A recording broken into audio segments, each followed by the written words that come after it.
Here are 3 simple ways to detox your pineal gland, otherwise known as your third eye. And the reason why you want to detox it is if it is full of stuff or if it's turned off, it's hard for you to have clarity. It's hard for you to be guided. It's hard for you to get signs that guide you towards what you want the most and help you avoid unnecessary suffering and pain.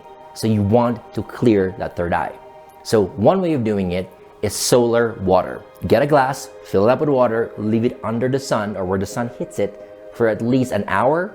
And as you drink that water will start clearing your entire system because the sun has clearing and healing energy, and it will also start detoxing your pineal gland. Second, salt bath. Fill up your tub with water, put some salt in there, and just stay in there for at least 15 to 20 minutes because the salt is extremely cleansing and clearing, and again, will detox your entire energetic body along with your third eye.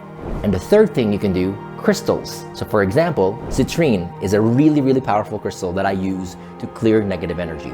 So you don't have to get it this big, you can get a smaller one, and for like 5 minutes before you go to sleep at night, put it on your third eye here and just do some deep breaths. And as you're doing that, it's clearing and detoxing your third eye.